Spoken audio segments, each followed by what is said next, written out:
I love conspiracy theories, and the recent Syria gas attack has the internet all in a flux, with all sorts of outlets immediately calling bullshit.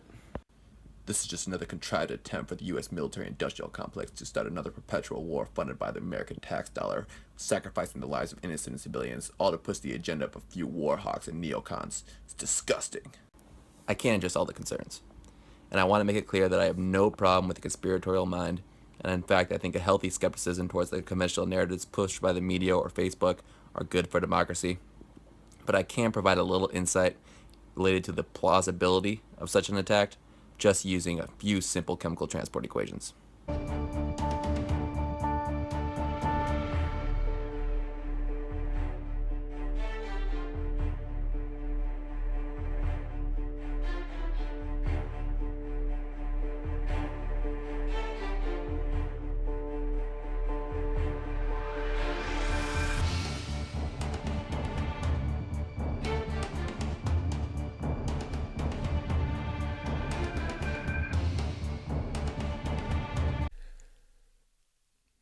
Oh, and there are pictures. These children supposedly dead. And, people are just handling them without wearing gloves. Supposed to be victims of chemical attacks, but who knows? Who knows? But, if they were, the chemicals could seep through the...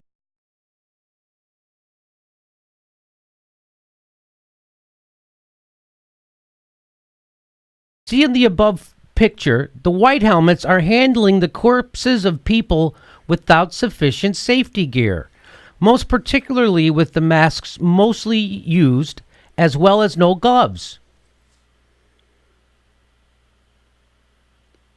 Although this may seem insignificant, understanding the nature of sarin gas that the opposition's claim was used only opens questions.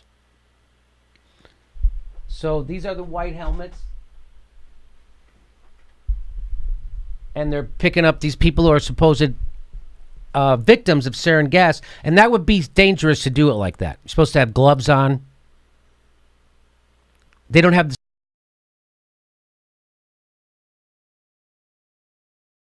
So I'm supposed to believe that all these white helmet hero humanitarians are out there handling these sarin gas attack victims without gloves, without gas masks, and I'm just supposed to believe it? Just believe it? My only goal here is to show that the scenario depicted by the press with those white helmets handling Syrian gas victims is entirely plausible. But first, there's a few things we need to know about sarin gas. Sarin gas is an organophosphate compound that looks like this and is a highly volatile compound, meaning it rarely goes into the gas or vapor phase. Once it gets into our bodies, it inactivates acetylcholine esterases, which break down acetylcholine, a neurotransmitter in our synapses. In other words, in our brains now there exists this chemical, and without it, these neurotransmitters would build up and lead to these uncontrolled convulsions and a very, very horrible, tragic death. Antidotes exist, like praxinolamine, I can't pronounce that, and they need to be administered ASAP to counteract its effects. Sarin is lethally inhaled at 35 milligrams per liter for 1 to 2 minutes, but it can also be absorbed through the skin. So if you're wondering how humanitarians can handle victims of a sarin gas attack without protective gear, you're really asking the following question. Is it possible that an area can be exposed to a lethal concentration of sarin gas at one time, and then within less than an hour later, that concentration can fall below lethal or dangerous levels? Side note, the bombs were dropped at 6:30 a.m. local Syria time, and the victims were reported to arrive at the hospital 1 hour later, 7:30 a.m. Imagine this scenario. A rocket containing some sarin gas is dropped and explodes over some blast radius, and this sarin gas plume leaves the blast area and it flows over to you, an innocent Syrian, some distance X away. You're far enough that you aren't killed by the initial blast, but you are going to get exposed to this toxic plume, and you need some humanitarians to come in and save your life. To solve this, we'll make some assumptions. Mainly we'll say, at time t equal to 0, diffusion is the dominant mode of transport, meaning that this rocket dropped, it blasted, moved all this air away, and now it's settled out and is slowly migrating through the atmosphere. And we'll approximate the plume of sarin as a point source, diffusing away from it. In scenario 1, we'll assume that the blast dispersed the sarin uniformly across the blast area. So that in our three-dimensional space here, at the bottom is this blast area where you have the sarin gas of mass M dispersed uniformly across the surface of Syria. As time goes on, this sarin gas diffuses upwards into the atmosphere, leading to lower concentrations everywhere, even though it's the same mass throughout. The governing equation is right here, where we have the concentration as a function of distance and time equal to the initial mass charge times e to the negative x squared over 4 dt, where d is the diffusion coefficient of sarin in the atmosphere, divided by the time-dependent denominator down here. And the results qualitatively look like this. Our concentration in arbitrary units is on the y-axis, and the x-axis is the distance away from the surface. At short times, the sarin gas is concentrated closer to the surface, and it rapidly decreases as you go away. And as time goes on to T2, T3, it gets more uniformly spread out until it will eventually dissipate everywhere. As a function of time, at a given position x, we'll see that near the surface, the concentration is high and gets lower over time. A little bit farther away, it goes up and then back down. Then even farther away, it goes up a little bit and still goes down, and it'll eventually go down to 0.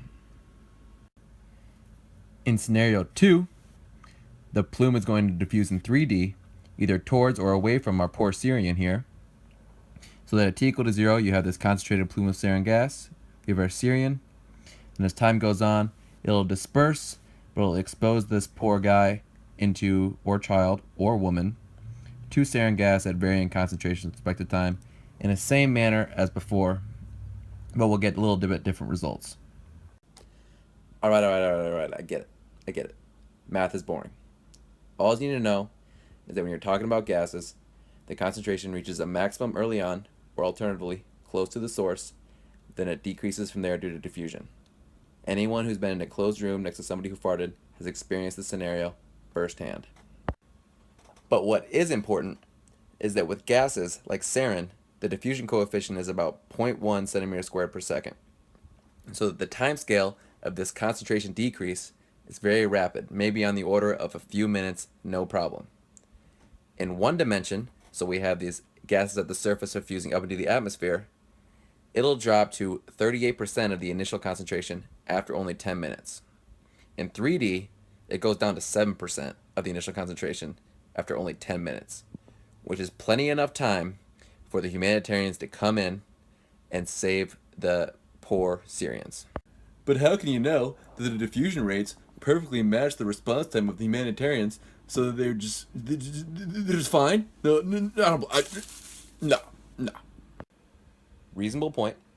But if you go back to the 2013 Syria chemical attacks, you know that they dropped 10 rockets, each with 50 liters of sarin gas, over a 1,500 by 500 meter squared area. So that if this gas was distributed uniformly across the area of attack, after only a few minutes, it would have easily diffused down to a concentration about 10 times lower than the minimum lethal dose for exposure. But if you look at the opposite case, where the rocket impacts relatively isolated and disperse the sarin gas locally only, you can easily be exposed to a very high concentration of sarin gas to begin with, and even after 10 minutes of diffusion, it can still be at high levels. So that we have the extreme where you're never exposed to lethal levels, and the extreme where you're completely exposed to it the whole time. And everything in between. Just depends on where the rocket hit and where the poor Syrians were standing with respect to it. But what about the skin, man? You can't touch a Syrian gas victim with your skin, man. It passes through it, man. You can't do it, man. You can't do it. Yes, you can. Because if the air is safe to breathe with respect to sarin levels, you can bet your bottom dollar that it's safe for your skin. Because the transport of a toxin through your skin is poorer with respect to it going directly into your lungs. The only reason why the sarin is dangerous with respect to skin absorption is because that even if you have a gas mask covering your face, if the toxin levels are so high they can go through your skin, you're still dead. As a final note, all y'all conspiracy theorists are motivated by a complete distrust in the government and the mainstream media because they've been routinely pushing narratives based off evidence that you find to be completely falsifiable. However, all y'all are pushing this new conspiratorial narrative based off evidence that white helmets cannot be possibly helping Syrian gas victims without gloves or gas masks that I find to be easily proven wrong. Not to mention the humanitarian workers who did die due to sarin gas exposure because they're brave heroes. So if I apply the same standards to you that I'm supposed to be applying to the mainstream media, I'm in a tough spot.